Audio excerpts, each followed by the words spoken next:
I'm Katie Cowan, and welcome back to the Creative Boom podcast. This week's guest is Muiz, an art director, artist and designer from Manchester in England. Now, many of you will know why it's impossible to define exactly what you do. Job titles, after all, can be so limiting. It's why Muiz likes to point out that he's a natural-born illustrator with an academic background in product design and fine art, but someone who's also a qualified graphic designer with a specialism in Arabic and Latin branding, editorial and type design. It's important for him to get this across, as so much of what we do influences our output. Just as Muiz doesn't want to be defined by labels, he doesn't want to be put in any box because of his background or ethnicity. It's why he keeps a low profile online and has never shown his face on social media or the web. Despite all this, Muiz has enjoyed a successful career so far, finding ways to network and get ahead via more traditional means. Straight after graduation, he spent 18 months working with one of the world's leading typographers, Bruno Maag, as well as Fontshop International and Erik Spiekermann. He tells us how that came about in this episode. He also reveals how he worked for the Palestine Festival of Literature for 8 years running. And we learn more about Rice and Gold, the creative studio he founded 5 years ago with friend and illustrator Johnny Wan. This is an episode that delves into the importance of identity and why you can be a success no matter where you're based. We cover the secrets of self-promotion without sharing your entire personal life on social media. Muiz also shares why real connections matter, as they're not transactional, perhaps like a like or a retweet. But mainly, we hear of Muiz finding himself, leaning into his strengths, and discovering that he, just like anyone else, has a real and valid voice.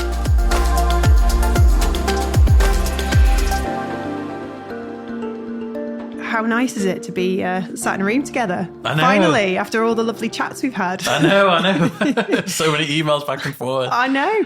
But I had no clue what you look like, because you very, very deliberately keep that to yourself, really, online. All your photographs are very mysterious. Mysterious is a nice way to put it, yeah. Yeah. I mean, I've actively avoided putting my face online basically since I was an undergraduate. Right. And that was just as Facebook was, I guess, coming into gear. So, I had to have a lot of willpower basically to resist joining that. Oh, gotcha. Because we all just sort of willingly went on there without really thinking about it, but you did. Yeah. I mean, that was the social network at the time. That was the way to find out about the latest gigs or social sessions or whatever else it was. Yeah. And even then I was an old man. I was no, I'll find out the old way. Someone can tell me, or, whatever else it is. But yeah, then by the time I became a graduate, I was actually, you know what? I don't really want to show that much of myself as a person. I'd rather my work be out there than I would be. Yeah. So it became quite an active choice then to say, okay, well, if there's photos, then I don't want to put them up. And as much as I can help it, I'd rather other people didn't put it up as well. Yeah. And what is it? It's 14 years since I graduated now, and there's still no photos there. That's incredible. Yeah. So, yeah. At least that I know of.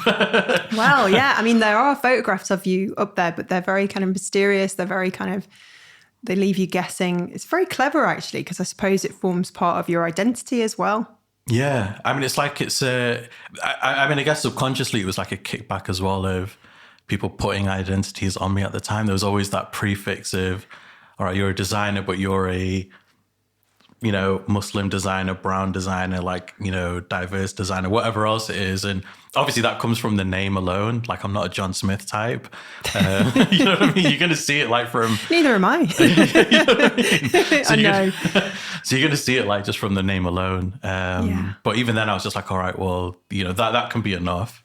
Yeah. Everything else can just sort of, people can just infer what they want through the work or just through, I don't know, the few interviews that I've done in the past. It's frustrating, isn't it, when people just want to put you in a box? Yeah. I mean, I get it.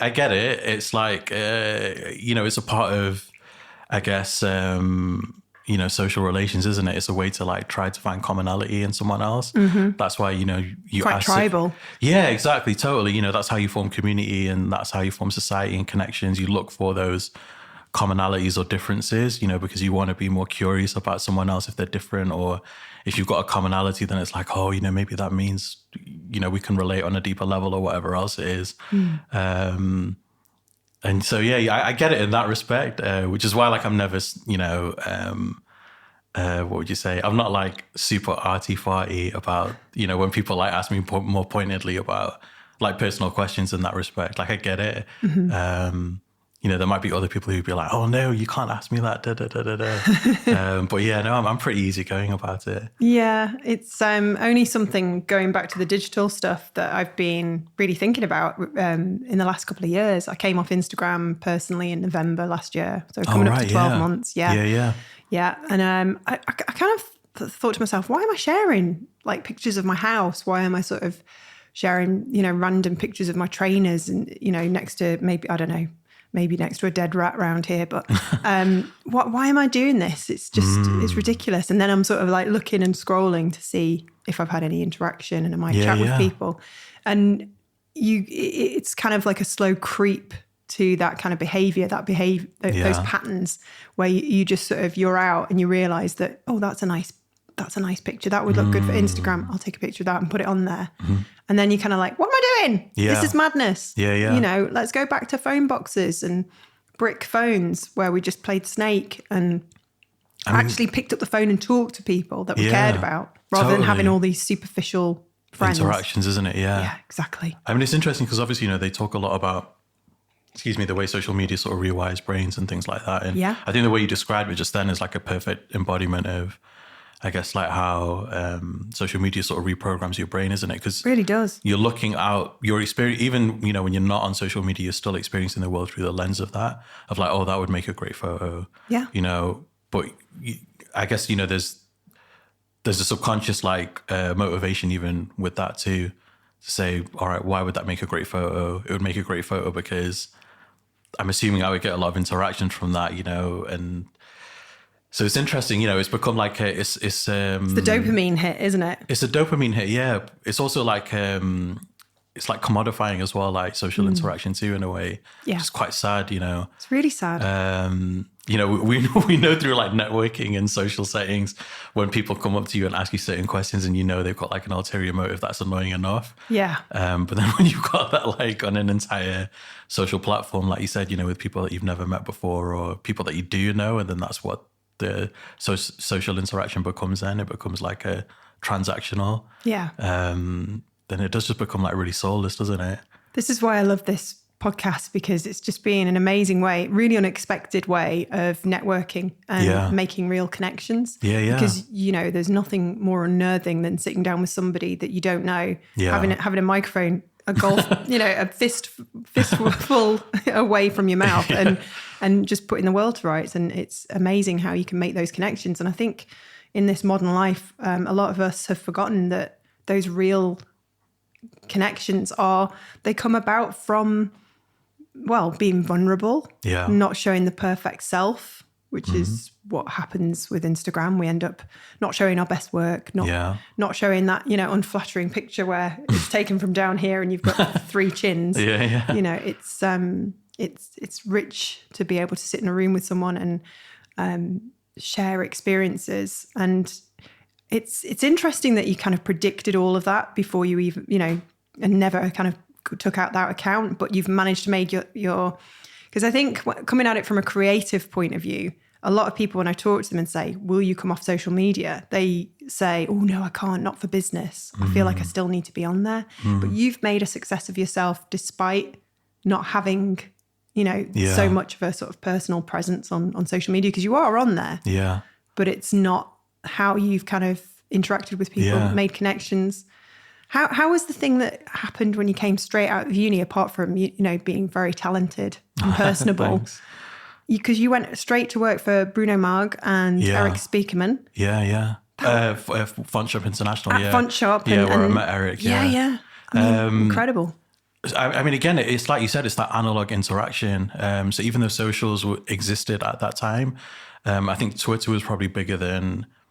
this might be inaccurate, but at least for me, Twitter was bigger than Facebook for me at that time. So for that sort of thing. Yeah, so I was more active on there.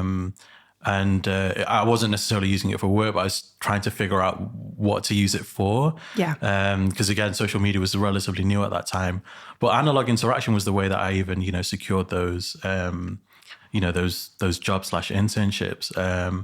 The irony is that the Bruno Maag, postgraduate internship/job that I got with him was based on a talk that Bruno did in Manchester, where I studied and where I live and was born and raised. And it was organized actually by Dr. John Rooney, who was a tutor at Salford Uni at the time. Yeah. If I'm remembering this right, he couldn't get the full funding for it from the university, so he decided to make it an independent event, make it public. And that's why the poster turned up in my university at the Manchester School of Art. Wow. We'd already graduated by then in terms of handing in our assignments and everything. I saw it in the hallway. I thought, oh, this is interesting. Let me go down to this. Because I'd already explored some type, bilingual type, Arabic and Latin type at that point in my graduation project. And I thought, all right, let me just go see what this is about. I hadn't really heard of Bruno before. And it was a revelatory talk. It was amazing to me. It really blew my mind. I was just kind of sitting there, with that kind of light speed, meme going through, going through my face as he was talking. Because he wasn't just talking about type. He was talking about design as a form of communication and the responsibility of it. And, type through the ages and, the utility of it even as well. And how you can have all the fancy pants, design flourishes to it. But if someone can't read it, then it's useless. And he was really blunt about these kind of things. He had a really strong position. It's inspiring. So inspiring. And all I did was literally just go up to him after the talk and just said that was and just everything I just said now, I said to him. Yeah. I was like, that was amazing. That really blew my mind. Thank you so much for doing this talk. And then I was just really sort of, bashful as well. I said, oh, you know what? I've actually done something as a part of my graduation project, creating some Arabic typefaces. Can I just quickly show you now? So I showed him. He seemed really intrigued by it. And he said, all right, well, if you're ever in London, then just let me know and, we'll have a little chat. And, I took him up on that offer. Brilliant. And that's how that manifested. We had a 4-hour meeting. 1 hour of it was based on type. And then the next 3 hours was just us debating our background on faith and relationship to it, from children to adulthood. Oh, wow. Okay. That's interesting. Yeah. So talking about social interaction and stuff like that, it's just kind of, it's the bedrock for anything, isn't it? Really? Really is. And I always really thrive on, I guess face-to-face social interactions. Me too. It's just the way that I am. Yeah. And it's what I always prefer. It's what I always default to. It's interesting. It's interesting that you spent 10% of that, conversation, 25% of that conversation talking about work, but then the rest of it just getting to know each other. Totally, yeah. And, that probably had a big part as well in maybe me getting the gig. Of course. And, I think that's the thing as well. A lot of people, especially students or graduates, or they'll kind of psych themselves out, or just anyone in general. When you meet someone who's considered a design, a legend in any capacity, you kind of psych yourself out of engaging with them because of your expectation of who they are and the way they might interact and all the rest of it. And while there's always been I've always been brought up to respect, people of a position or elders or whatever else it is, everyone's a human being at the end of the day. So, and I found more often than not, when you're engaging with people at a particular level, the more you engage with them on your level, a human level, the more they appreciate that. Because again, just going back to socials, it's less transactional. It's all right, well, you're actually talking to me as a human being and not my reputation or whatever else it is. Exactly. And so, and oftentimes, Bruno's he's done so many talks over the years and over the decades. He's a real OG in that respect. And I'm sure there's a lot of people that really give him amazing feedback at talks, but maybe I was just being a bit of a motor mouth on that day. And I don't know what it was, but I was just genuinely I wanted to really let him know that, wow, this was this actually really changed my mindset on the possibilities of, what type is there for, why it exists and why I can even engage with it as a medium. Yeah, because, we didn't really get the chance to do that in any formal capacity at uni. So, Yeah. and, I wouldn't expect to either. You can only do so many things when you're there. But it was just an amazing jump off, and it just really sort of, it was the catalyst basically to me being known so much for type. Specializing in Arabic and Latin. Yeah, and especially at that point too, like, there's very, very few, like, I'm not going to call myself notable in any capacity, but, in the landscape of Arabic type, there were very few people who were working on it on a commercial level that were known, even in the Middle East or Europe. There were like about 3 or 4 that I knew at the time, and they're still around and, like, they're kind of big guns now. But it was an emerging market because obviously the Middle East was an emerging market, or considered such, at least at that point. So that was a lot of the motivation as well for, like, studios and agencies or foundries or whatever, excuse me, looking to bring people in from my background into those kind of spaces. It was as much an exchange as it was like, these are the principles that you need to learn kind of thing. So, with Bruno, he was just the nicest guy. He was always just saying, oh, like, what design books are you looking at? What design blogs are you looking at? Like, who are your inspirations for, like, type? He always wanted to, like, see what my reference point was too, because, he understood, like, he's come from decades of understanding Latin scripts and things like that. And he even at that point had worked in a bilingual capacity for clients. And, he could see the potential of Arabic moving forward. And it was the same thing with Fontshop too. Like, after I'd worked with Bruno, it was this exact same thing, working, in-house with both of them to basically develop, like, my own bilingual script. Amazing. Just an insane opportunity as, like, fresh out of uni. And again, like, first day with Bruno is like, I didn't even know what software I'm supposed to be using. I'm like, he's like, oh, this is Font Lab. I'm like, all right, great. How do we like, what is every function? And even then as well, like, working with, like, the people that Bruno had in that studio, he had, like, Vincent Conner, who's the designer of Comic Sans, in the studio, just, like, chilling in there, like, just in the back. It's the sweetest guy. Did he ever take it personally that everybody gave Comic Sans such a?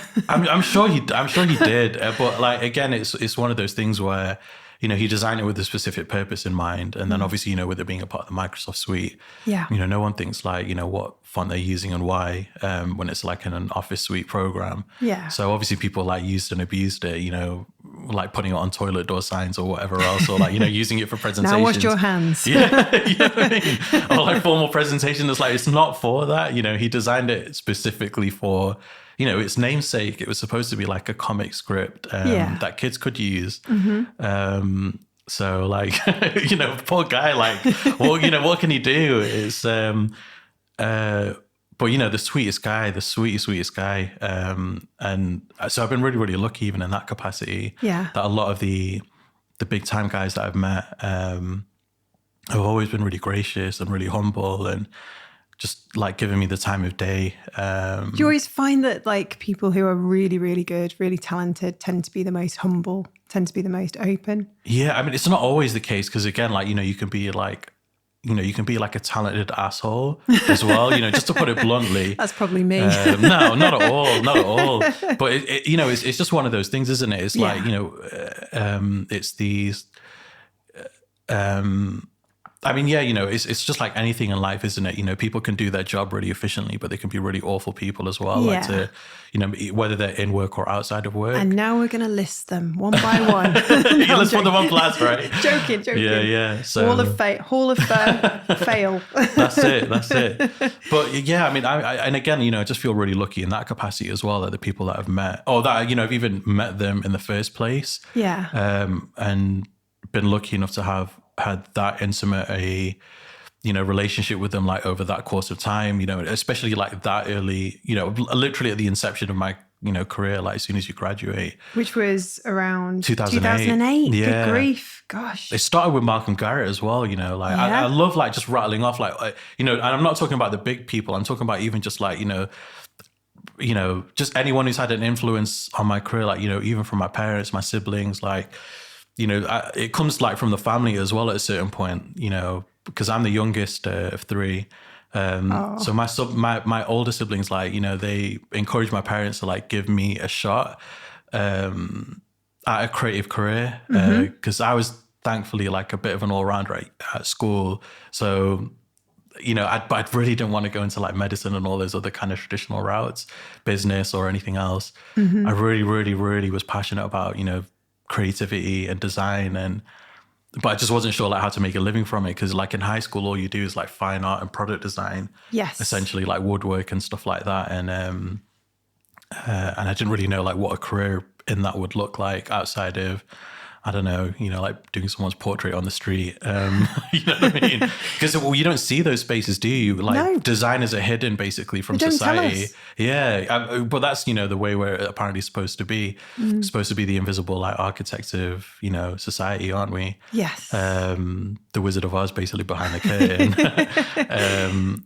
So, you know, like even from that point, you know, and, you know, my art teacher, you know, in high school, like, such an incredible guy, Mr. Martin Whittam. I'll always call him Mr. Whittam.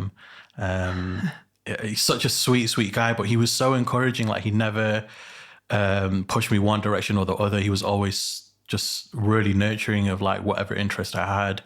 And even through uni as well, like the tutors that I had there, like Lenore Griswood, Graham Jones. Lovely Graham, yeah, who you've spoken to, you know. You know, all these people, it's all like an amalgamation basically. Like that's who you are. You're the sum of your experiences with these people. And so like my design journey is like as much, you know, they're a part of the DNA of like, you know, my creativity today. You know, maybe not directly where you can see like Arabic influences because they've not worked in that capacity, but you know, it's the way that, you know, design is as much about thinking as it is about doing. And so, you know, the way that I think about design, the way that I think about design's place in the world, and its importance and responsibility in that capacity too, like is as much from them as anyone else. Yeah. Yeah. Oh, it's so interesting to hear. And it's nice to know that good people who are just lovely to be around and curious and keen get places and do well. And, you know, that feels to me like the way the world should be. Yeah. It's not always the case. Like you say, you get the talented assholes who've got, you know, to where they are via other means. But, you know, it's always nice to be sat in front of somebody who is genuinely kind and curious. And, you know, like mentioning all these lovely people in your life along the way who've like had an influence, you know, that's admirable. If you don't mind me saying. And I'm looking at your kind of your CV so far, and it's just fascinating to see all these things you've been involved in. Because after you did your internship over there in London, and may I ask, why did you come back to Manchester? Could you not stay away from family as the home city? You know what it was? It was like I had a very conscious decision to resist the allure of London. Like I kind of didn't. I didn't respect the authority of London, basically, as the design capital of the UK. So even as an undergraduate, I was like, I'm not doing it. Yeah. I'm going to find my own way, basically. And so... Because it does help, doesn't it, I think, where you're based, but it's not necessarily the only thing. No, totally. And again, it's like, you know, the era that I graduated in, you know, it's not like it was 50 years ago or something, but like 10, 15 years ago, it was a different landscape. Like, you know, remote working wasn't as efficient as it is, like, you know, let's say even 7 years ago, like the halfway point between then and, you know, when I graduated. And it was just literally like that. I was like, I didn't want to get caught up in the machine and the cogs of industry basically and get used and abused in that capacity where, you know, you had to do your time because like senior designers had done their time as well, like it was some prison sentence or something, and you had to get hazed in that capacity. And obviously, you know, that's not the case for everyone. That's my clock. Do the clock of doom. That's it. But, you know, it was essentially that. It was like, you know, I felt like I'd overcome so many obstacles, like personally and sort of, I don't know, societally. Like I wasn't going to go through someone else's like hoops yet again. I was like, I've done my time. Like my time was graduating as an academic and now I'm qualified. So, you know, basically like that should be enough. Like I shouldn't have to go through another like hazing period, like in industry. Like it doesn't Pecking make any order. sense. Yeah. I mean, pecking order, like I get it, but it's like, you hear so many, at least then we heard like so many horror stories, or I should say I heard so many horror stories about the things that, certain agencies or like, places, or even just cities in particular, like the design culture of particular places, would inflict on graduates. And, and it was literally because there was so many graduates and so few jobs. Obviously I graduated into, a recession as well, like in You 2008. really did. Yeah. That's when Creative Boom started, Yeah. So crazy times. Yeah, crazy times. It was really uncertain times. It was like, it seemed like we were going to head into a new Great Depression, and obviously, here we are again.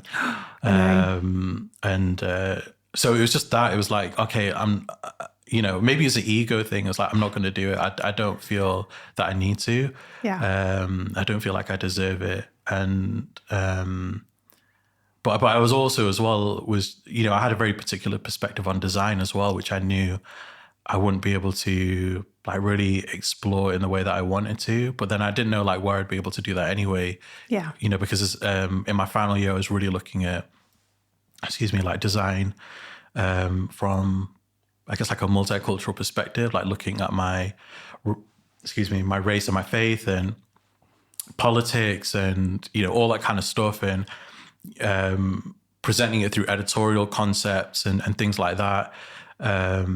And I was thinking, all right, well, obviously there's magazines that do that, all the time, but I was more interested in the aesthetic presentation of that, but in a bilingual capacity. So, I really wanted to bring in Arabic into it a lot. Yeah. And, I didn't really know how to do that down there in London. But then again, look at Fortune, that talk came up with Bruno. And again, it's just even the way that talk came up. And I only discovered actually that Dr. Rooney organized that a year or two ago. Gosh. Because when I told him that Bruno was basically, that particular talk was the thing that kickstarted my career, he paused our conversation and he said, and then he told me the history of like him actually bringing Bruno in, how he'd organized it and how he'd intended it to be a university talk and then making it public.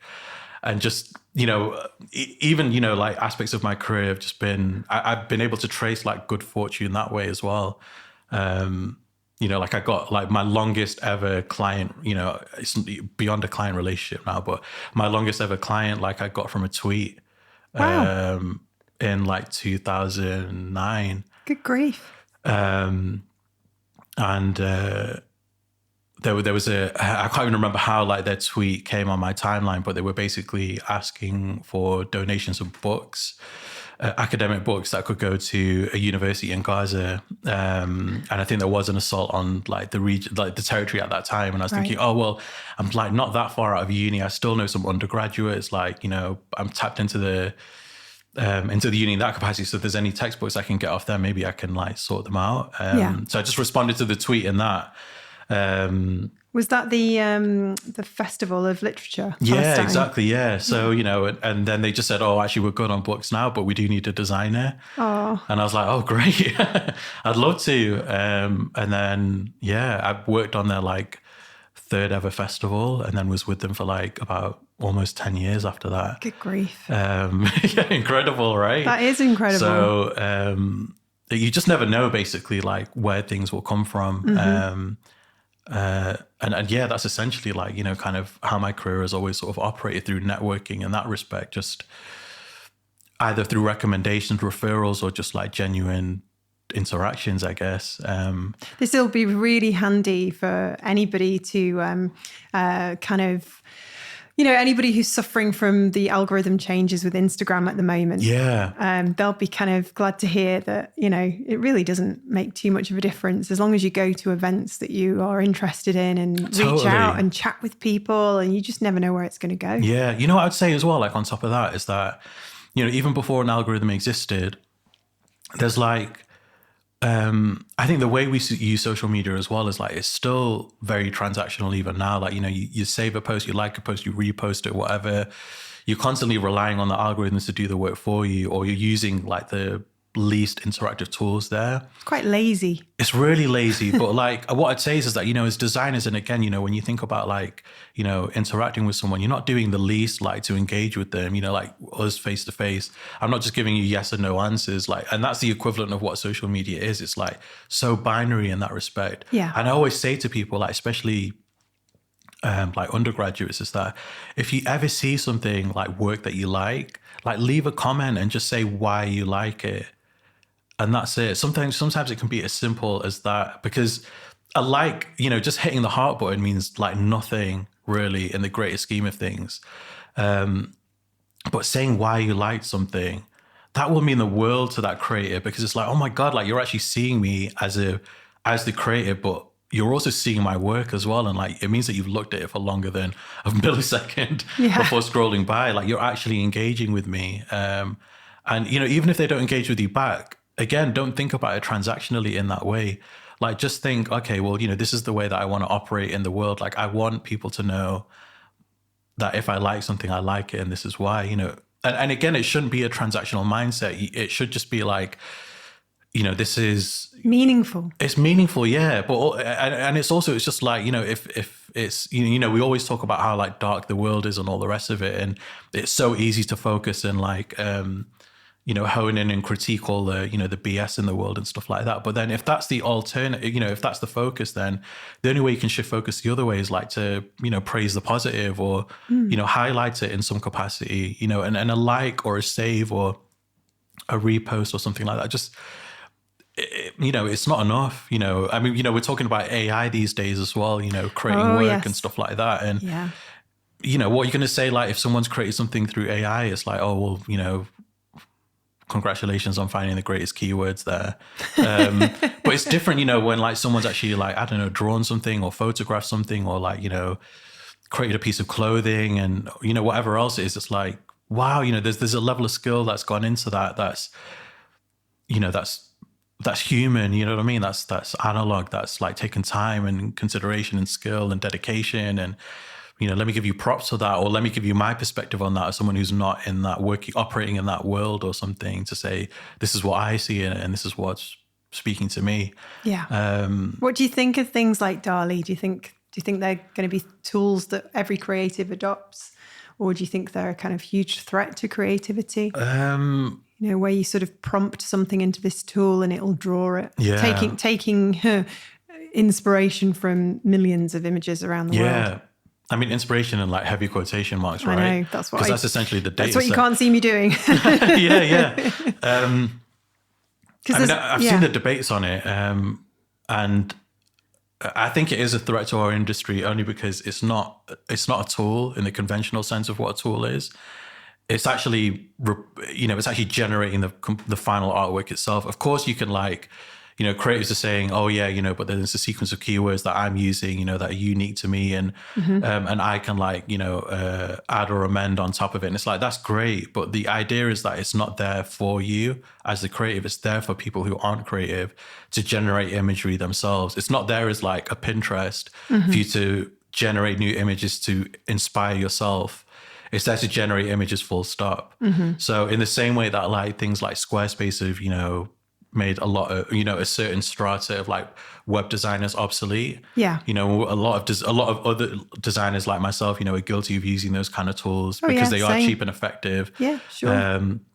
I feel like the AI is going to be that, but for everyone, like in every sort of creative industry in a way, because you can literally, the possibilities are endless. It can render, we've seen a lot of fine art style, like concept art style, digital brush painting artwork or like 3D renders, but it can do a lot more than that. And so I think in that capacity, the debate around it has been a little bit disingenuous, especially the defenders of it within the creative community. And again, it's like personal decisions at the end of the day.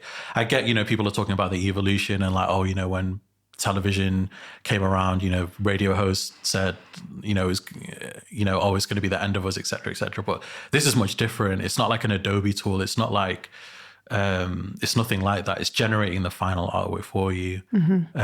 So it's not an evolution in that respect. It's like a replacement.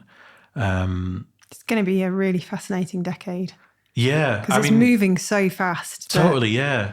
I mean, look at the film industry even as well. Like, there was all that debate about, where do like mid-tier and like independent films like fit into the landscape now, because essentially films are like created by committee or algorithm essentially, and that's because it's all about how much money can they wring out of a film that goes into a cinematic release, and so it'll be the same kind of thing. We've seen it in publishing though too. Books, you've got the strata of like Taschen books, which go for like £1,000 at a minimum, like, up to like 15,000, £30,000 and plus.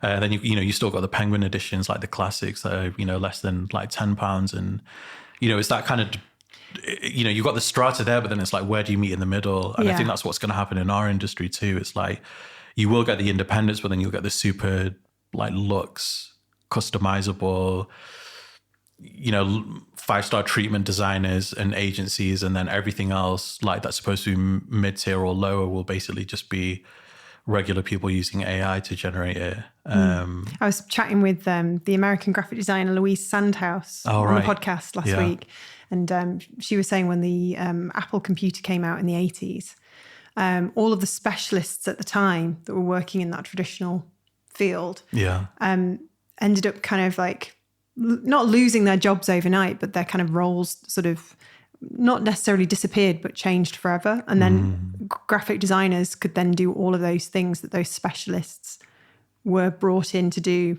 just that. So typographers, that kind of thing. So it's interesting to see how since then the specialist has come back. Totally. So I feel like anything that's going to be disrupted with this new technology, and anybody's worried about it, I would kind of say that you're always going to need specialists. You're always going to need the human element, aren't you, really? Yeah. It's just a matter of surviving that period, though. Yes. And diversifying and probably leaning into that kind of human quality. Yeah. So if you're a graphic designer, really push on your website that you're actually a problem solver, and you can come in and strategize, and you can tell this business what they're, help solve, how their, your input as a designer can help solve problems within their business and 100%. Help them grow. Just those kind of slight shifts, I think, will see people do well. I think that maybe starts like at an academic level as well, like, where design is as much about thinking as it is the end product, because there is a process that goes into it before you get to that aesthetic end product there. It is problem solving, like you said, and in order to solve, you've got to think about it in the critical way. And that's the one thing that at least we can still hold on to. Exactly. And now you've been working for yourself for a while now. You started Rice and Gold with Johnny Wan in 2017, was it? We first started talking about it in like 2016, 2017. Great. And we were just thinking, okay, we've been, and this is the funny thing as well about me and Johnny, even the way we met. I still remember seeing him. I should be more accurate. I still remember seeing him on our first day at uni. And he walked in basically like the Asian Michael Jordan with a hoop earring and a shaved head, like with all the swagger. And I was like, okay, who's this guy, man? Because, again, the course was majority white, so you notice anyone who wasn't. And basically that was the last time I interacted with him as an undergraduate. We kind of saw each other around like, during uni, but we never really hung out. Yeah. And then for some reason, as soon as we graduated, we caught up every Saturday from like the morning until the late afternoon without fail every week. Oh. And I don't know why we did that. Even we can't remember, like, why did we first start doing that? We didn't even really like chill or chat together like before then. But, we kind of, saw each of ours career trajectory from then until like 2016, 17. Yeah. And we really got on just like so well. We had so many things in common that was just so strange. We were just thinking, why did we never like talk like this before? And so we just thought, okay, we've been in the industry for a little while now. Like, why don't we just try and do our own thing? So that was when, we first spoke about basically joining forces. Yeah. And what I like to call the axis of evil nations, basically unifying. It's a Voltron of the axis of evil nations, basically. So is this based on your kind of personal experiences of racism growing up and that kind of thing? Well, yeah, it's not even growing up. It's just, unfortunately the modern era. In fact, I'll circle back to that as well. But like that was essentially like, we've always had that tongue-in-cheek approach, like when we talk to each other. And initially when we talked about it wasn't rice and gold then, but when we talked about joining forces, we were thinking about it in a more serious capacity. And then towards the end of 2019, we were like, you know what? Remember when we talked about starting a studio together? And then we made it official on the week of the lockdown in the UK in 2020. Okay, so we launched on a Monday and then we were locked down on a Friday.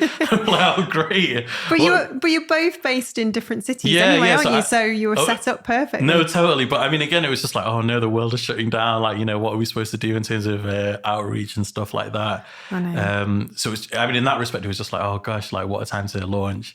But again, it ended up being the best thing because, we got to manage a workflow together. Like you said, we were working remotely and everyone was at that time. Were you fully prepped for that kind of remote working by then, or were you like the rest of us scrambling and just trying different things? I'm not even scrambling. It was just, I think no one really knew that it was going to go on that long. So it was more just like, all right, what do we do? It's hard to think back the different kind of things that happened because we all were very optimistic, weren't we? This will be over in a month. Yeah. I don't think I was that optimistic. I didn't think it would go on as long as it did, though, because I remember seeing like everything. I think I was deluded, to be honest. I just remember like seeing everything coming out of Italy at that time, and that was really shocking. Yeah. And then seeing the mass graves in New York being dug. That was. I mean, in Italy, that was kind of obviously very distressing. But seeing that in New York, I was like, hang on a minute.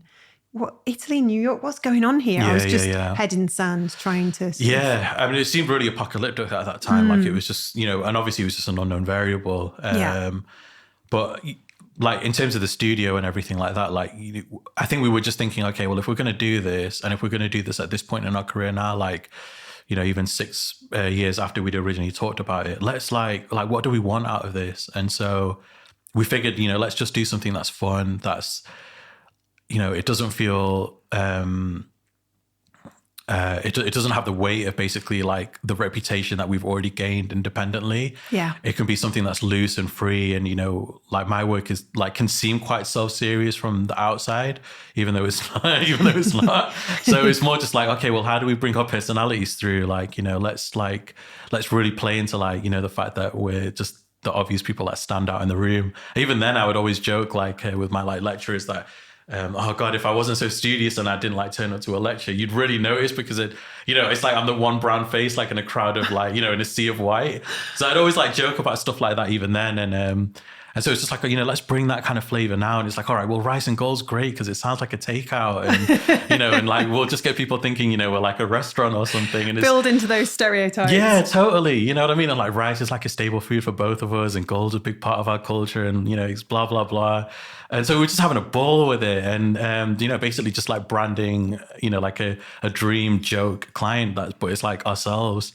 But like on a serious note, it was just like, all right, well, we've kind of inadvertently gained a reputation for producing a particular type of work as individuals. Like, when we want to diversify, like in what we do, and I think that just happens for everyone anyway. You get stuck in a rut sometimes. Yeah. And we're just like, Johnny was like, oh, I'd love to do like more art direction, and I was saying, I'd love to do like more stuff like that's not always related to Arabic. That's great. And so like, all right, well, this is a perfect outfit to do that because it's not yours. It's not leading with yours and my name. It's leading with a different name. With you and me behind it, and even better is that we get to work with someone else on it. And, that someone else is someone that we've basically like been in touch with like for the past decade and a half and had like an amazing time with. Mm-hmm. So yeah, it was literally just that. And, it's been an amazing experience.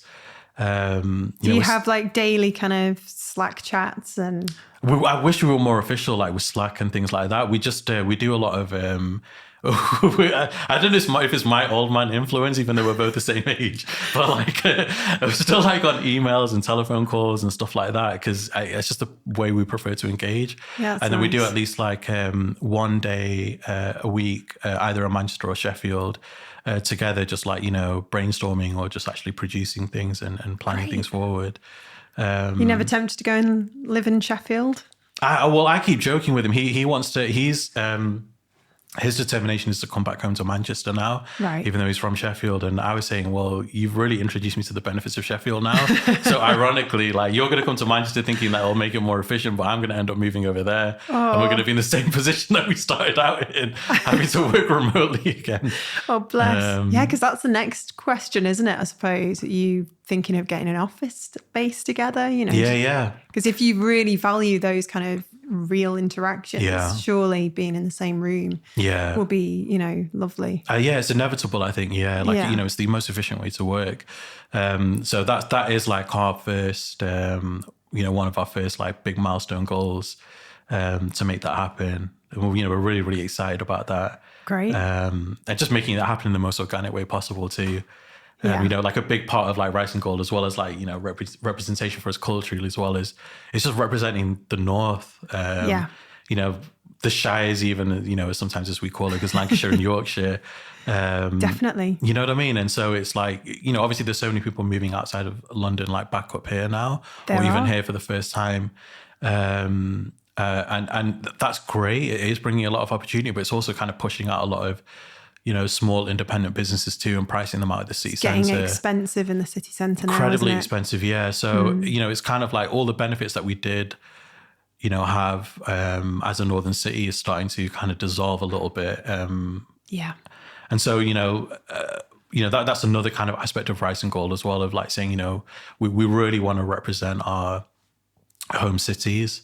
And as much as we can, we want to find producers or collaborators that are, in and around the region, essentially, like of the Northwest, whether it's the printers or, I don't know, maybe like a 3D artist that, or, that anything that we need to do that's not from me or Johnny. Like, we want to, our first port of call is like, okay, well, who's on home turf? And then if that's not possible, then it's like, okay, great, we'll look a bit farther afield. Yeah.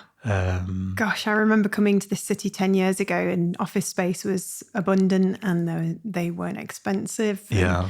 I've seen that transform over the last decade as all the buildings have gone up. And you've grown up and lived in Manchester your whole life. Yeah. I mean, the city's transformed beyond recognition, hasn't it, really? I keep going into town now and I'm like, what? Is that new? What's that? This new theatre, new buildings. Yeah. It's incredible. I looked around the factory the other day, Factory International. Yeah. It's insane. Yeah. £100 million over budget, apparently. I mean, it's I mean, as gorgeous as it is, we've seen like the homeless problem as well, like everywhere. It's one of those, it's a double-edged sword, isn't it? It really is. You do all the development and everything else because you say it's going to create jobs, but then, it's jobs for a particular type of person. Yeah. And if they don't exist in the city, then it brings them in, and then it just creates like a feedback loop, doesn't it? Growth solves a lot of problems, but it brings a lot of problems as well. It's never an easy balance. Yeah. I mean, there's an irony to that as well. I think like, certain types of people, like, maybe you and me, you notice that a bit more plainly, again, maybe, because of the kind of things that we've noticed even before that, that have affected us, as people, let's say, you do notice that like a lot more. And I think you just empathize with that a lot more too. It's less of a bootstraps type of, response. And it's more of like, okay, well, if you've got that money to invest in that capacity, then surely you've got that money to invest, in terms of like actually helping, the demographic that already exists, in the city itself. It's kind of like it's a corporate mindset, but like, corporate mindsets are also kind of colonial as well in a way. Oh gosh, yeah. Yeah. I think what's really encouraging though in the last kind of 5 years, 10 years maybe, is that like graphic designers, no matter how big a company they're running, whether it's just themselves, they're actually thinking about giving back. Yeah. You know, I saw on a website the other day, somebody said for every project they did, they were going to donate, I think it was like 10% to a charity that plants trees. Right. Yeah. Yeah. So they were trying to sort of offset their kind of operation. And there's loads of things like that, and the B Corps of the world that are coming out. Yeah. And that's encouraging. That's nice to know that despite all this kind of, you know, growth in Manchester, people do care and they're trying to give back. Manchester's kind of got that feel anyway, hasn't it? Yeah. It's always been kind of, I feel very kind of conscious of the social aspect. Yeah, I mean, it's got an amazing historical legacy in that respect, doesn't it? Yeah. I feel like as much as that existed historically, I don't think that's as much the case now, to be honest.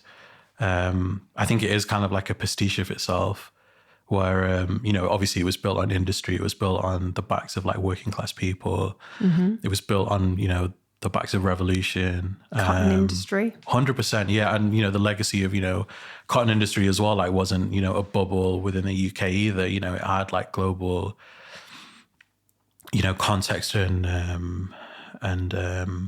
impact as well. You know, where did that cotton come from? Well, when they found out, they apparently went on strike. The Yeah. workers of Manchester. That's why we have a statue of Abraham Lincoln Yeah. in Yeah. the city. I only found that out on a walking tour. Yeah, I mean, it's fascinating. I mean, you know, Manchester, like, but again, it's like, you know, we sort of oftentimes like diminish these towns, you know, thinking they were just like a remnant of industrial revolution and things like that. But, you know, they were part of the machine of empire. Like, you know, it was the UK as a whole that was the heart of empire. It wasn't London in particular. You know, it was, you know, the whole country had to operate to, you know, process, you know, the industry of, you know, what they were basically reaping from, you know, the rest of these countries around the world, these continents as well. Industrial revolution. Yeah, exactly. You know, so, you know, all the buildings that we look at and admire, especially the old stone ones that still exist, you know, Manchester's basically demolished all its red brick buildings now in the city centre, unfortunately. But a lot of that old architecture, you know, it's built from, you know, essentially corporate interests in that respect. It wasn't, you know, it wasn't from anything else. And so you just, you know, you kind of have to like, you know, it's just interesting even in that respect, like from a design capacity, you know, it's that whole, it's the mantra that I've got, which is basically like all design is political because like, you know, because every designer is influenced by politics as well. You know, you're a human being, you know, you can't escape it, whether you want to, you know, whether you believe in political voting systems or not. It's going to influence you whether you like it or not, whether you engage with the process or not. And so, does that mean you're picky about who you work with? In some cases, yeah. It sort of depends. You know, I mean, I've obviously seen like I've seen politics and design hand in hand, like very intimately, like, you know, as a teenager. You know, we spoke about this briefly actually over the phone before our talk today. I was about like 15, 16 when 9/11 happened in 2001. And like before then, I never really sort of experienced any sort of overt racism, despite growing up in like a predominantly white area and going to like predominantly white schools. Like me and my sister were the first non-white kids in our primary school, and we never had any issues there, thankfully. And it wasn't necessarily that like I don't have like the stereotypical like story of like what 9/11 did for me on a racial basis, but it's more just like how it kind of awakened me politically to just like how societies function. Because at the same time as 9/11 happening, I did English literature like for GCSE and A-level, and then we did a comparative study in 1984 by George Orwell and A Handmaid's Tale by Margaret Atwood. Yeah. And so interesting. So fascinating. And I don't know if that was like, you know, by design by my English teacher, Mrs. Piatkovich at the time, or, you know, whether it was just like a part of the curriculum and she wanted to do it anyway. But reading that and seeing what the news are like saying about your faith, about your background, your race, it's like, it's just it was just insane. It was like a Truman Show kind of situation. It's like you're living inside a situation but also observing it from the outside, you know, because Orwell obviously is like, you know, talking about the architecture of, you know, how propaganda works and on a political basis, on a media basis, and how that filters through society and how it functions, and the whole idea of like, you know, using like children or just like society to monitor itself in a way and rat people out, based on, certain profiles that politics will develop of people. And that was happening at the time as well. Like, people who don't know anything about Islam are like profiling Muslims, to say, oh, that looks odd. That's probably like a form of extremism. And it's like, well, you've got no like barometer of, what religiosity means in this faith, or like, you have no, historical basis for like, what certain terminology means, like Allahu Akbar, or like, anything like that. Or, even the name Osama like existed long before bin Laden, and, the way that it affected, kids that were already called Osama at the time. It was just fascinating in that respect, like, because you're dealing with it academically on a really critical level, engaging with the text in that capacity. Like, think about it in this way, like you're doing a critical study of it. And then, at that time I was like, this is super geeky, but I was buying like, 4 to 5 newspapers every morning just to see basically how like every newspaper was reporting on the same story in an entirely different way. From the Daily Mail to the Guardian. Yeah, totally. And even, amongst like like the Guardian would report it differently to the Independent, but then also like you said, the Daily Mail would report it differently to the Express. And then even outside of those, you'd have like, because at that point the Guardian was a broadsheet, it was like massive, physically as a physical copy. You had like the difference between like the Guardian and then what do they call it, the tabloids, so like the Mirror and the Sun and things like that. Yeah. And weirdly enough, everyone knows like the name of Piers Morgan now, but at the time he was like the editor of the Mirror, and he was doing like a tally of like Iraqi deaths and I think like US or coalition forces deaths and stuff like that. No one else was doing it at that time. Like, he was putting a lot of really graphic photographs like from the invasion on the front pages there, and obviously he's a completely different personality now, but it was just really interesting like how everyone was framing the same situation in an entirely different way.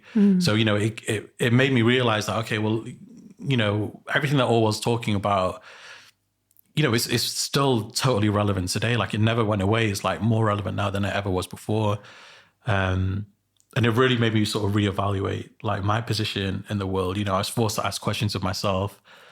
A lot of us were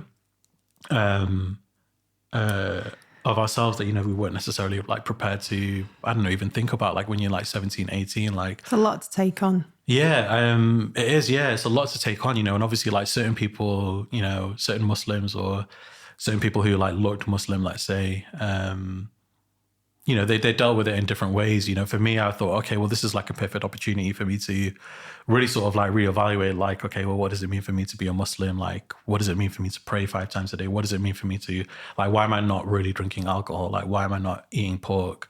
Why am I not, I don't know, like, all those kind of stereotypical like things that are the pillars and the foundation of the faith. Like, why am I not engaging with them? Like, because I know that it's prohibited for me, but like, why? Like, I need it to make sense to me. I need to rationalize it in my own kind of way. And if I can justify it to myself in a way that makes sense to me, then it will, one, I'll be like closer to my faith, but also I'll have like a response for people that I will understand as well, in order to make them better understand it too. Yeah. So, I was also kind of like in conflict with my own community as well, and the responses they were giving me at certain points. And by conflict, I mean like, not a war with them in any kind of way, like a war of words, but it's more just like, okay, if that's your justification for it, that makes sense. And if that works for you, that's great. But that doesn't really work for me. So I need to kind of figure out another way around this. So it was great in that capacity. And, I was very conscious as well, like even before going to university, that, all right, I'm going to enter like a new environment. You post 18, you think you're an adult now, like, all that kind of stuff. And it's just like, who do I want to be as a person? Like, I want to find out who I am before like I get influenced by like everyone else around me type of thing. And so, that was a bit of the motivation as well for like me questioning myself in the years leading up to that too. And so, when I was at university, and, I'd go to the prayer room or something like that, I had a position, on like my faith practice that made sense to me. And even if people like challenged me on it, it was like, it didn't mean anything to me.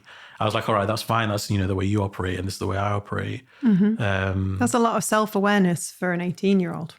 Yeah. But that's what I mean as well. Like, I don't know if I would have had, I probably wouldn't have had that level of self-reflection, like had, I mean, forget about 9/11. Like, had the European or the Western nations responded to that incident in that way, because that's really what the catalyst was. 9/11 was its own thing. We've seen like a lot of other like really awful acts like happen around the world on a similar level or like otherwise, and it's like nothing has ever catalyzed like a global shift like that did, and it was specifically the response to that event that changed everything, not the event itself. And, that's the thing as well, is, you think about like social interactions. It's like if someone does something to you, the way you respond is like, that's the real responsibility there. It's like, do you engage in kind or do you not? And so, you kind of have to think a bit about it in that way. Like the whole reason so many people were victimized is because of the response, politically and, from the media and, everyone else. Like the whole reason there was like, like a new era of instability in the region, is because of the military response at the time. You know what I mean? There's like cause and consequence to these things. So, of course there is. It's like you can't just blame, It's very dichotomous to think that, it's just, they're the bad guys and we're the good guys. Yeah. And a lot of that is controlled by mass communication and what was sort of being pushed out by certain countries at the time. And just circling that back as well, like, that's where like, designers' a responsibility like comes in for me, it's really like, is.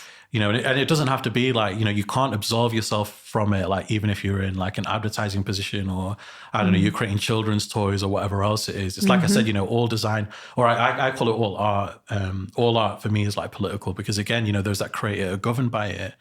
And it doesn't have to be like, politics in the sense that we think of it today of like, a left and right thing or like an international incident type of thing. It's, the politics is so much more than that. It's like, what your taxes are. It's like, it affects everything. Yeah, the price of water, things like that. We've even seen now like gas and electric prices, fuel prices, all of that's affected by like, political decisions, obviously corporate decisions, but political decisions influence that. And so there's always a role of like, of a designer in that capacity, in terms of like, like I said before, that for me, they're the architects of like culture and society. They're the invisible like hand on how we navigate the world, the modern world. Everything that you look at is designed, whether you think about it as graphic design or not, it's had some design thinking in it. Like you said, it's problem solving. Every product in your house and that's on your body has like was a problem that was solved by someone with a creative mind. And those creative minds are becoming more diverse. 100%, yeah. Which is wonderful to see because that means that the products that we're seeing, the advertising, the campaigns, the books, everything that's been output has got a different range of voices behind it. Yeah, totally. Whereas that wasn't necessarily always the case before. Exactly. And I think, that's the thing as well is like, maybe this is like going a bit highfalutin, but just like talking a bit more about my design philosophy, it's like, talking about binaries, it's like, I don't really see, it was a part of uni too. It's like, what's the difference between art and design? Is there one? And it felt like such a redundant question to me because it's like, it depends on the context of like what you're looking at it in. Yeah. And so, a lot of what we see in like galleries and museums, we consider those artifacts, like we consider those, art essentially, whether it's like an old ceramic plate that's got like gorgeous glazing on it or a beautiful dress that's got really intricate embroidery on it. But then you have to think we're observing it as an object outside of its context. But when it was living and existing in the world that it was operating in, it was just like it might not have been a regular object, but it was certainly an object of great importance even at that point, but it had a utility to it as well. Like someone would have worn that, someone would have eaten on that plate, someone would have used that water jug, no matter how beautifully it was like, had whatever kind of enamel it had on it or glaze on it or anything like that. So, those actually are really design objects. They, you could say that they should be in a design museum, not an art museum or a gallery.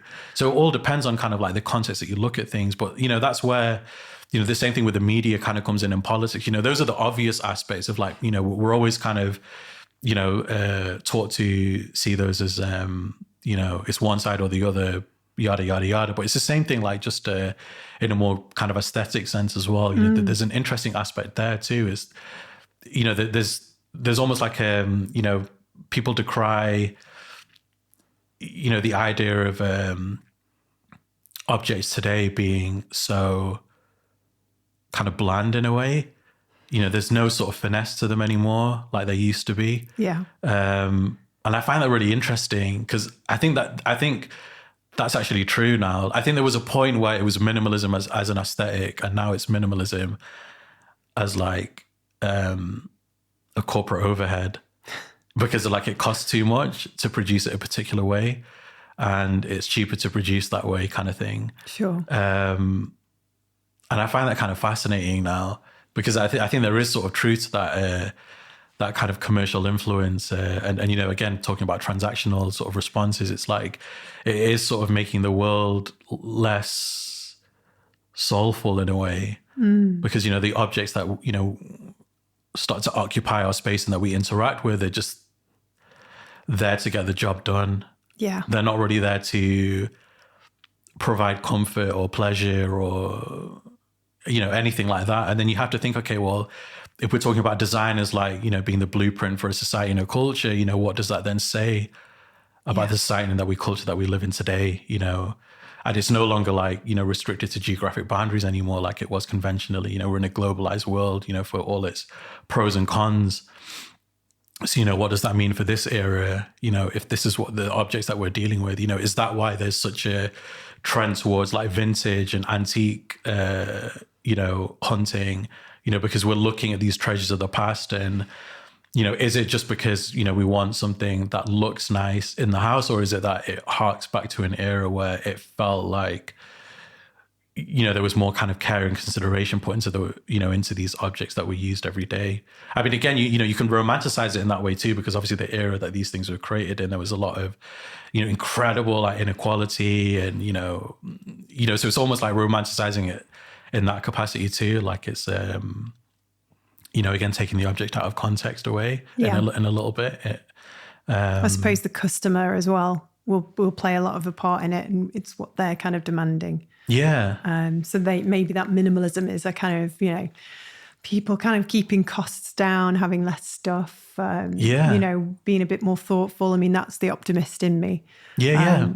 And then reaching for the vintage that finds in the charity shops and all the rest of it, because, well, it's nice to reuse stuff, isn't it? And totally. Have these unique things. I mean, I think from our point of view, being creative people, having unique things that nobody else has, there's an appeal there, isn't there? 100%. It's like a status symbol, isn't it? In a way, it's like, it really look is. what I've got, essentially. But also as well, like it does bring you pleasure as well, like to look at it, to think, wow, this is like, a really unique object that like, that maybe I've got. And maybe that is like, maybe subconsciously that's a pushback against, just the idea of modern life. Yeah, but all just that homogeny as well of it too. It's like some, the mass consumerism of like, we're all going to look the same, we're all going to have the same objects, and kind of like how boring that can be. It's like, you start to lose an identity in that way, because it's like, all right, well, the way I've curated my house, like that fits me based on,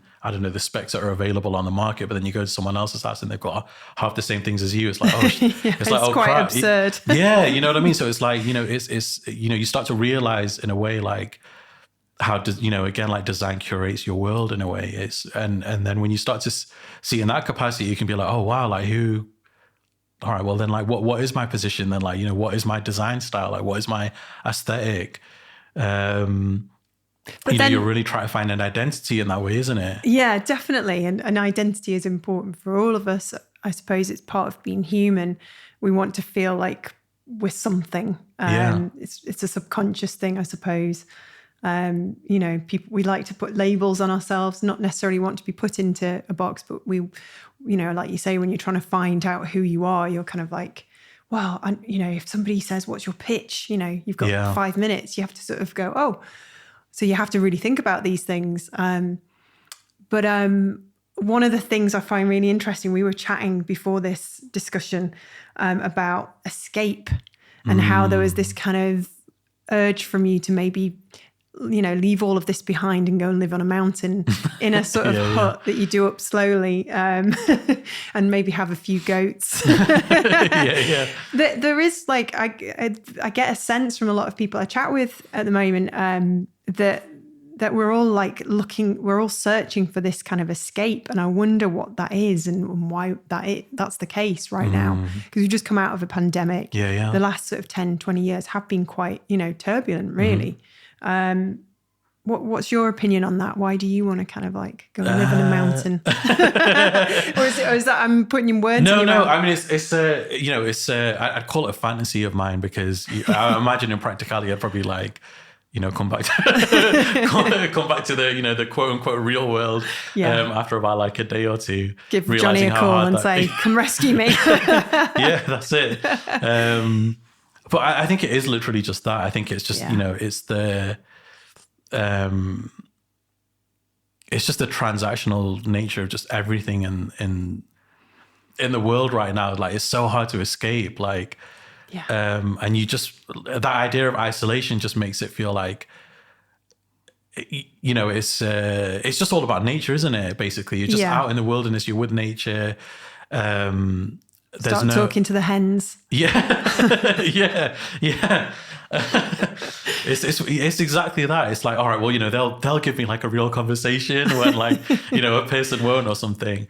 But I think it's literally that, we really miss the idea of, I don't know, just like green spaces or just interacting with wildlife and things like that. I mean, I do wonder, like, like growing up, nature was like such a big part of like our childhood. And I don't mean that like in a really sort of like, I grew up in the 1900s, like running through the forest type of way. But it's just like, on the prairie. Yeah, you know what I mean? But it was like, even just like the, the cartoons that were on like TV, but also the nature programs, like you would go to the zoo, like, you'd just wildlife and animals were just like a big part of like a regular child's like upbringing. Yeah. And nowadays I feel like it's less about that, and it's more just about these like weird, like artificially constructed like caricatures of like, weird blobby aliens and stuff like that, which is totally fine, but it's just strange then, because then it's like, all right, well then what's their like reference point for the world? You hear about kids who are like growing up not knowing like where fruits and vegetables come from. Yeah. They've got no idea like what grows on the ground or like what grows on a tree and stuff like that. And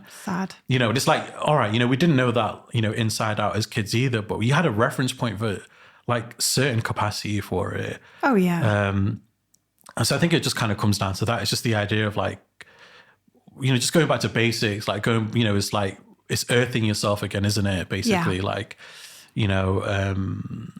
just getting rid of all the garbage and just saying, all right, well, this is what it is, back to basics. It's a refresh. It's like, it's the literal, like, turn it off and on again, but like you as a human being, isn't it? Yeah. It's, it's probably why like people love to go on holidays now and like love to forget their phone, isn't it? And stuff like that. Yeah. Digital detoxes. Yeah. They are big, and which it's sounds for a absurd, reason. doesn't it? No, but it's, it's a reason, isn't it? Because we're basically, whether you like it or not, you're plugged in. Bombarded. Yeah. With too much information. I don't think we should have access to all this information. I mean, I love the internet. Yeah. We've just got the updated Return to Monkey Island. You're not a gamer, but that's nice. That's nostalgic. Yeah. But I think the kind of appeal of playing that old computer game is because it reminds me of a time when things were a lot calmer. Yeah. You didn't have Twitter. There wasn't Instagram. There wasn't like 24-hour news. I think probably changed the world as well and caused more damage than good. And it felt like you could escape and be more grounded and closer to nature and closer to friends and real friendships. So yeah, gosh. I think even that from a design point of view, like is interesting too, because like you said, you're so plugged in all the time, you barely get a chance to process anything. I know. It's constant input with very little process and very little time to just even form a position or output. And it's the same thing for designers as well. It's like, it's input, like from social media, like you're just consuming other people's images. And that's why so many things are like so trend based at the moment as well. It's like people are finding it hard to, figure out their own aesthetic position on something and have the conviction as well, like to put it out there, knowing that like it might not do the metrics that it wants. That's a lot as well to sort of take on, isn't it? Yeah. So, but I mean, again, it just comes down to like, again, it's really easier said than done because, we didn't like grow up with this as like our foundation for social interaction or just even work even as well. This wasn't our workflow. We were lucky. We were really lucky. Like we saw it change, which is why we sort of, even though we're engaged with it, we're in an easier position to try to disengage from it. Like you said, even with the gaming thing, it's like you sort of remember what it was like before, and the best way to do that is sometimes to engage with like the old media. Yeah. But yeah, like it becomes really hard then as well, like for students now too, to just sort of say, there's this constant like feedback of like, oh yeah, but like I don't know what my design position is, like I don't know what my style is, and it's like, but like why? You've got like so much access to like so many different inspirations now. Like we just had magazines and books, right? Like in a library and stuff like that. And even then we didn't even have design bookshops or magazines, at the time. It's just the regular bookshop with the 3 or 4 shelves. The small section at the back. Literally. And like now it's like you've got actual dedicated design bookstores, design magazine shops on top of like Pinterest, Instagram, and all the rest of it. And again, like it can be the input thing, but maybe it's too much. It might be too much, but it's also just the idea of like developing a workflow of like, okay, that's enough input. Now let me just start to process things. But it's that, maybe it is the, like we said actually at the start of the podcast, it was like, how these tools are basically rewiring your brain into, like kind of, it's that dopamine hit, like you said, it's the transactional response. It's like, oh, did someone like something? Did someone comment on something? Like, that FOMO as well of like, oh, if I don't check social media, like after like, if I don't check it for a day, then what am I missing out on? And yeah, exactly. Yada, yada, yada, and all that kind of stuff. And it's just like, all right, well, life goes on regardless. So you just need to like, you just need to make the most of the time that you've got, really, and also just understand that like your voice, your position, your perspective is like just as valid as anyone else's. But in order to formulate that, you kind of need to think about things too. Like we said in the beginning as well, it's like it's problem solving, and you can't solve a problem if you don't think about it. And if you're not giving yourself the time to think about it, then you're never going to come up with like a genuine solution. It's just going to be a pretty picture. And pretty pictures are useless, really. They're pretty, but, design is utility or, design is function. You can't solve a problem like that. It's just like putting a plaster on it. Yeah, exactly. You really have to look inward, I think, and just get in touch with who you really are and just enjoy that process. Like give yourself permission to like get out there and get to know who you are. 100%. And not be clouded and misguided by all these other things that other people are doing. I think once you kind of lean into your own confidence, your own voice, it's amazing what kind of, power you have. Totally. I think, that's even that as well, like is kind of an interesting jump off point in terms of, like you said, about identity, like personal identity, and design influence as well. It just reminded me actually like a big motivation for me, like as an undergraduate, like into the first few years of postgraduate was like anything that I was doing in Arabic, like I really didn't want it to be influenced by, the kind of the design principles that I'd already basically been raised upon or like taught about. We had all the European touch points, which is totally right. I don't think that's a wrong thing at all, Yeah.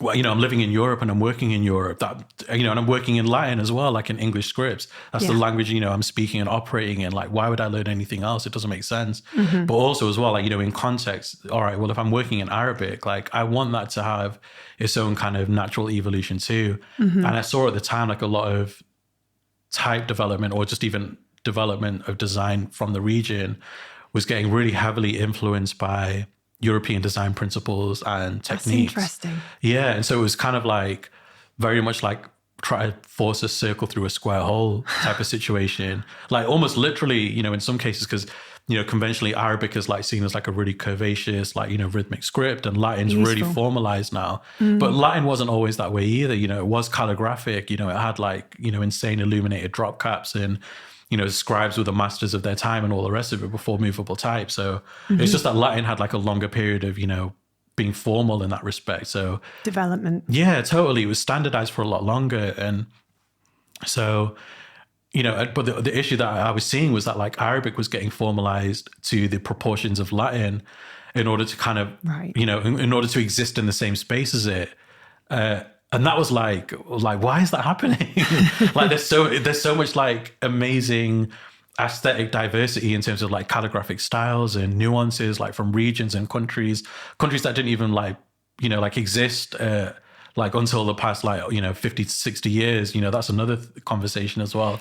Entirely. That's a huge conversation. Yeah. But like, it's the idea of the diversity of the aesthetics in that region and all the kind of, inherent, nuances, yeah. And it's like you've got your own inspiration there, like pull from that, develop your own system based on that. And thankfully that's happening a lot now, but still the dominant thing is like, and it's always changing as well. That's the fascinating thing. Sorry, carry on. No, it's always changing. It's always changing. That's so true. And but again, it's like, in some cases you have to wonder, like, is it by intention or is it just by proxy? Like, because, again, the design culture in Europe like developed a lot. I wouldn't say it even developed a lot faster, but it had a more formal structure, basically, like ad agencies and graphic design agencies and all that kind of thing.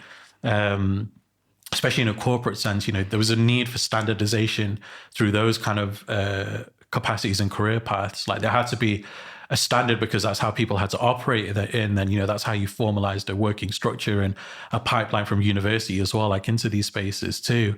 And also just for those creative communities to actually communicate with their clients as well, to say, okay, well, this is the process. So, this is how, we get a job done. And just like a lot of things, like, from politics to like economies, like the European model is often, the blueprint. And so it's just really, really interesting. I remember like, doing some workshops like in Nablus in Palestine. And it was like, so many of the influences there, like at that time, this is in the mid 2010s. And actually I'm seeing this a lot now with students, even over here now, is that there's a trend to just imitate exactly what they see online. And so a lot of the design inspiration at that time, when you searched it online, let's just say in the Middle East in general, even though that's like a really like a big generalization, it was basically Western influences, like we're talking about, the Neville Brodys, the, all the Frutigers and like, whether it's type or aesthetics, whatever it was like that kind of, it was all those legends that were coming up. That's so fascinating that would, be the case. But I mean, again, you have to think as well, like how are they searching for this stuff? They're searching for it like on Google, they're searching for it on like programs and, databases that again were created like outside of the region too, that originally were, programmed in Latin and all the rest of it. So it's always weighted that way. And obviously it's changing now again. Is it too bold to say that the Middle East is finding its own voice in design? Yeah, no, totally it is. I mean, I think it has been for a long time. But I think especially now more than ever, especially like after everything that's been happening in the past like 10, 12 years, because, it's a massive generational shift now too. It's like the idea of challenging the status quo in whatever capacity it is like a big thing. But there's also, there's still like the soft power of like, kind of aesthetic influence. And so, film, TV, music is still like a dominant influence, like from outside the region there. So even though, you hear like a lot of like, modern Arabic music will be influenced by like hip hop and, or pop even. So, it's the same thing as well in the design capacity too, in the design industry. But the cool thing is that there is a lot more design education now that's, categorizing, let's say even Arabic type development based on categories of Arabic calligraphy, which is awesome. Because sounds fascinating. Yeah, because again, you're using local, historical nuance, to develop like a new system for modernizing, and not even modernizing. Modernizing is such a like, kind of like it's almost like a derogatory way to talk about it. Because, it's not about modernizing, it's just about evolving it. Yeah, exactly. It's just about, finding new use for these scripts, really, like a new place and home for them, and just continuing that spirit of like innovation and experimentation, which has always been the way that I've always looked at Arabic typists. Like, the calligraphers of the time, the whole reason there's like so many different calligraphic scripts is because people were breaking the rules, when they were innovating, and they were like, well, this is my script. And another guy was like, well, this is my script, and my script's better than yours, kind of thing. And it was super competitive as well. Certain, the calligraphers at the time, some of them would like, they would have their own column, which is like their reed pen, their calligraphy pen. Yeah. And they would live and die with it. Like sometimes they would be buried with it because they were that like protective over their IP, essentially, their calligraphic style. And, they would take on apprentices as well, just in the classic sense of like a master apprentice, that you'd have over here. They would do that over there, like in the calligraphers would. And it would be a lifetime of like, basically trying to master your master calligrapher's style by like imitating his script. Yeah. And some of them would be like even like too protective even in that sense. Like, I'm going to teach you so much. And then it's like, you need to like, basically get lost and develop your own style. And then we've got this amazing example of globalization where those same people are now, looking for inspiration in Europe. Yeah. From some of the sort of big name designers and seeing what's happening over here. Exactly. And, that this is where like, you get the pro and con of globalization. It's like, it's great to not be sort of ring fenced by borders, but it's also, you have to kind of be careful as well of like the influence of others too, and just understand the benefit of, I guess, like what's in your own backyard in a way. Because the risk of like not doing that, within a generation, even academically or like societally, is that will be lost. We're seeing that like over here now with industry, like, Sheffield and its steel, it's disappearing just because it's cheaper and easier to produce abroad. And it's a lost skill and art now that's like, really sort of diminishing there. Same thing with like, the textiles industry in Manchester, and it's essentially non-existent now because like Manchester's not that kind of place anymore. It's essentially like a corporate industrial town now. Still got some of the old dress agencies and it's still kind of a specialist in the fashion industry, but it's not what it was. No, I mean, it's not known for that anymore now, unfortunately. No. And I mean, obviously, you have the relics of it like Quarryback Mill and things like that. But, even those are just, I mean, it's so strange. It's like, it's basically just like a tourist artifact now. It's like, it's kind of straight. I mean, obviously, working conditions and all the rest of it, you don't want that kind of thing to exist. But it's just the idea of like,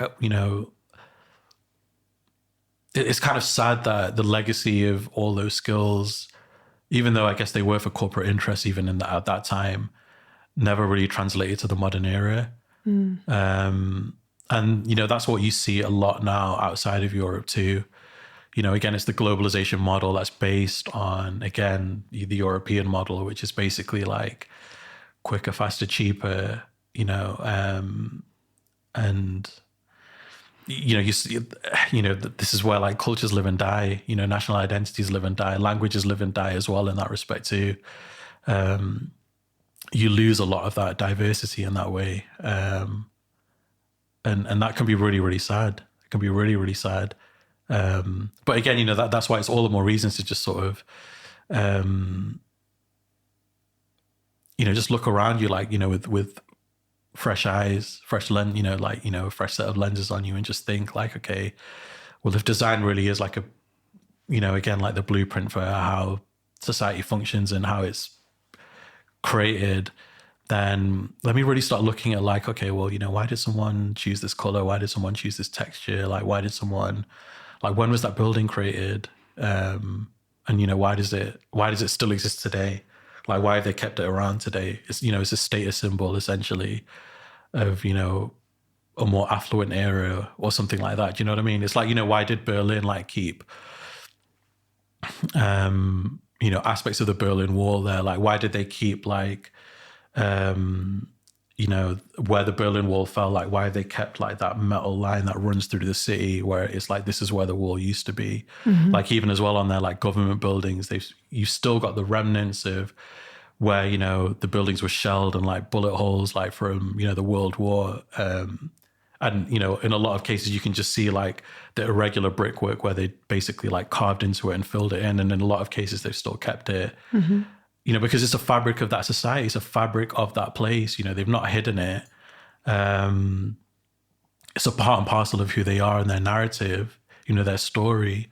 And I think like, you know, the weird thing with England now is that, you know, it's going through a reckoning, isn't it? Of like, what is Britain's story? What is England's story? It means different things to different people. Yeah. You and I probably share a similar view of what Britain is, but we'll completely differ to maybe someone who lives further that way or that way. You know? Yeah. But I mean, this is the thing as well. It's like we were talking about with the media and things like that, you know, the 9/11 sort of like, you know, understanding storytelling and even, you know, designing that capacity too. It's like, there should be like, you know, again, you can't divorce narrative from its, you know, any type of influence, you know, in any capacity, but just tell the story and then let everyone come up with their own perspective on it. Just give them the facts of like, you know, dates and events and who lived or died or why things, you know, existed and for what reason, like when was this building built and what money like funded it or, you know, whatever else it is, you know, why was this neighborhood or city called what it is? Was it named after someone? Was it not? And just present the facts that way. And, you know, it will form its own narrative. Like you said, you know, people will bring their own perspective to it, whether it's good or bad. But if you don't let things exist on their own merits, then, you know, I don't even know like what the point would be then, like of anything sort of existing at all, because you're just constantly going to be in a state of flux. You know, you can't form a British identity if you're fighting against the facts.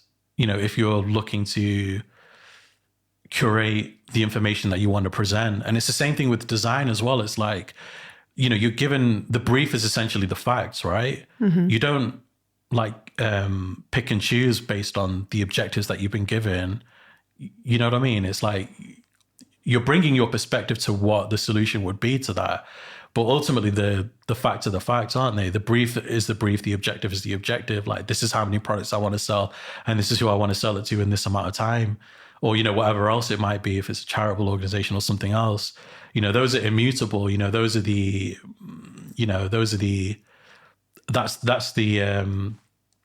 objective there. But here we're talking about historical concepts, like things that were like, you know, objectives did exist and they either were met or they didn't. And that's immutable as well. Like you can't change those facts. And so if they paint like a negative picture, then, you know, is that a bad thing? Like, or is that just like, does that define the country? Does that define the nation? You know, look at Germany as an example. You know, they've got a lot of things, you know, wrong with them now, like depending on the perspective that you look at them, or they've done a lot of things great, depending on how you look at them. But the reality is that they've not hid, you know, they've been forced not to hide from their past. But the reality is that they didn't hide it, you know, themselves. They chose not to do that themselves as well. And so, you know, there's a lot of countries now, like, you know, the idea is that you're curating an identity, you know, you're creating who you are on a global stage. You know, America, for example, like, you know, you talk about soft power influence, like their media is their presentation, regardless of like how much horrible things happen domestically. You know, we always hear about school shootings. We always hear about, you know, the racial like dynamic there, slavery, you know, the Black Lives Matter movement, you know, the reproductive rights movement over there, you know, all these kind of like things that you would think if it happened in any other country, you'd be like, wow, that's a really terrible place to be. But then it's like, oh, but like, this is the country where like Friends came from. This is the country where like, I don't know, you know what I mean? Like, you know, name your cultural influence musically or television wise or film or whatever. And it's like, oh, it's not that bad. You know, it's like, it's great. So, you know, it's like every country's basically like, you know, it's marketing itself in a particular way. But you can only do that for so long. You can only do that for so long. It's the same thing with like personal relationships, like, you know, we were talking about before. Interactions in that same respect, like the more open and honest and kind of like humble you are about who you really are, the more meaningful that interaction will be. And that only benefits yourself, really, you know, because then it just makes that relationship, you know, you're not worrying about that relationship then, the merit of it.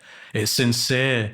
It's, you know, it's unquestionable in a way because that person is interacting with you based on your honest presentation of yourself with them.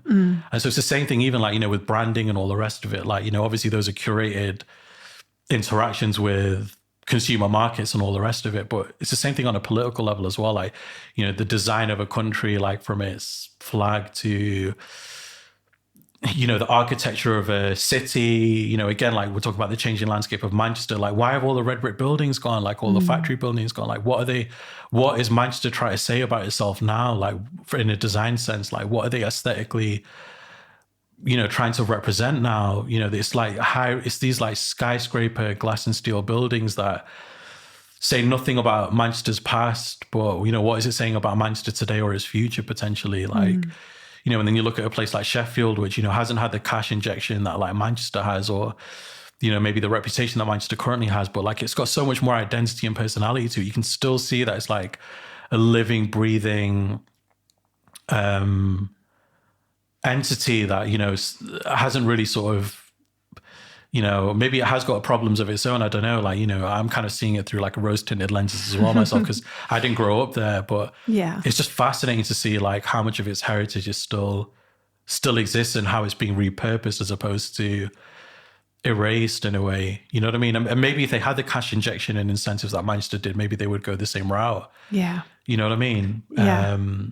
All these like different kind of things that can influence ourselves, the design, the communication, the places that we exist in. Yeah. It's not straightforward, is it? It's not black and white. No, definitely not. Definitely not. But I mean, you know, that's where like, you know, we talk about design often in the sense of graphic design, but it's so much bigger than that. Like, you know, like when I used to mentor as an undergraduate, I was always like saying that, you know, like, don't think of this as, you know, you're not operating in a bubble basically, or you don't have to. You don't have to enter a studio system and just enter the corporate market and just work for Nike or those kind of companies. Because, yeah, I'm sure they're great, right? But, you know, there's so many other like companies or organizations or communities that you can work for. And actually those are the most rewarding ones, because guess what's more of a flex?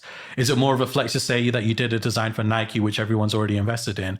Or is it more of a flex even within the design community to say, I did a design that was so effing amazing that I actually made like, you know, I increased the profile of an organization that no one gave a crap about before. Do you know what I mean? Yeah. Because that's on the merits of your work then. Do you know what I mean? And it's like, you did that then. You helped create that identity and that communication for that organization. And it's like, that's more of a flex to me, you know, from a design capacity to say that you did that. And also it's more rewarding too, because guess what? You know, as a designer, you really want to create, you really want to like form an identity for something and have an aesthetic point of view. And you're going to have that on more independent projects. Like Nike's already got an image. They know what they want. They're just hiring you to like already create it. Yeah. You know what I mean? I keep talking about Nike, but it's like, you know, just it's the commercial sector in general. Yeah. And, you know, the same goes for like, you know, bigger clients as well, like museums too, have got a certain aesthetic and brand guidelines and all that kind of stuff that, you know, they want to uphold. But, you know, the idea is that, you know, just don't, what is it? The metric for success is like entirely personal. Oh God, yeah. Do you know what I mean? It's not like, oh, damn, like, you know, he's getting so-and-so clients and like, I'm just like working in the local community. And, you know, it's like, all right, you've got to make a living for sure, but like, don't belittle the opportunity in front of you. Like really see it for what it is, like understand what your role is. And, you know, as a designer in terms of like, you know, the options that you've got in front of you, but, you know, just understand that if there's the bigger a client gets or the bigger a project gets, the more limitations there are as well, because there's more stakes involved as well. You know, even if it is for an independent client, you know, maybe their, budget might be smaller, you know, in comparison to a corporate one, but, you know, maybe for them, the stakes are even higher for them as well. So maybe, you know, you might have limitations in that sense. But I think just like, you know, don't scoff at things that you think, oh, right, like, you know, if I said that I worked for so-and-so, like no one's going to really give a crap or something like that. It doesn't matter. Like it's what you bring to it at the end of the day, you know, and that exists in every capacity too. What do you bring to a relationship? You know, it's all about that. It's all about like, what's your position? What's your perspective? Like, what do you want to do with it? Same thing with like Palfest as well, such a meaningful relationship that I had with them. And, the designs were like, they were really great. Like their logo is amazing. It's like, hand painted by like a fine artist. And so like, I didn't even touch that. I was like, this is brilliant. Like, I'm not going to touch this at all. The only thing I'm going to do is like, just try to come up with like, a design system for you guys so that, you can just keep like reaching the audience that you want. And then even as well, like, going through that was like a design education for me too. Cause it's like, all right, well, so much of this is operating, within the occupied territories. Like that's the principal audience. Palfest was a literature festival that was bringing in writers from all different spectrums, like poets, journalists, novelists, just all different kinds of people, basically, on like a touring festival through the occupied territory. So they'd go into places that are considered Israel now, places that are still considered the West Bank or Gaza, like Palestine, essentially, and doing university workshops in the day, and then like a reading in the evening, and like some really beautiful open space, basically, for the public. And so it's amazing. Like, it was just like, all right, well, you're not considering...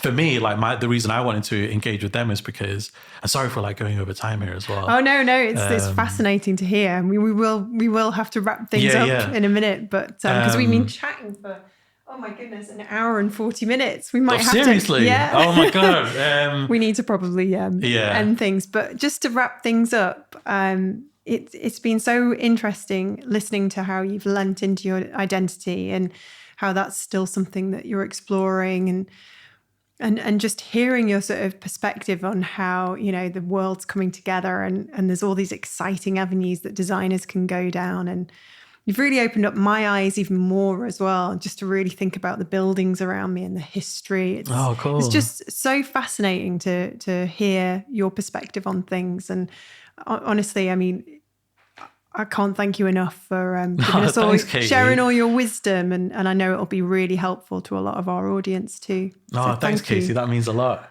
Oh, thank you so much for coming in, and I'm excited to see what you produce next, and I'm looking forward to coming and visiting your studio in I know Manchester or Sheffield, whichever one you choose. It's going to be Manchester, I'm sure. In one of these nice red brick buildings that still exist. That's it. We'll have to lay claim, isn't it? So like one of the ones that are left. Oh yeah. We'll have to. Yeah. Oh, well, thank you very much for coming in. Thanks, Katie. Thank you so much for inviting me. To discover more about Muiz, you can find everything you need via our show notes at creativeboom.com/podcast. That's where you can also hit subscribe and see our entire archive of episodes so far, including chats with Simon Wheatley, Annie Atkins, and Nikki Groom. And if you're enjoying the show, please don't forget to leave us a review, as it really helps. Next time, we'll chat with brand designer and creative director Rebecca Harrison of Love Blood Creative. Until then.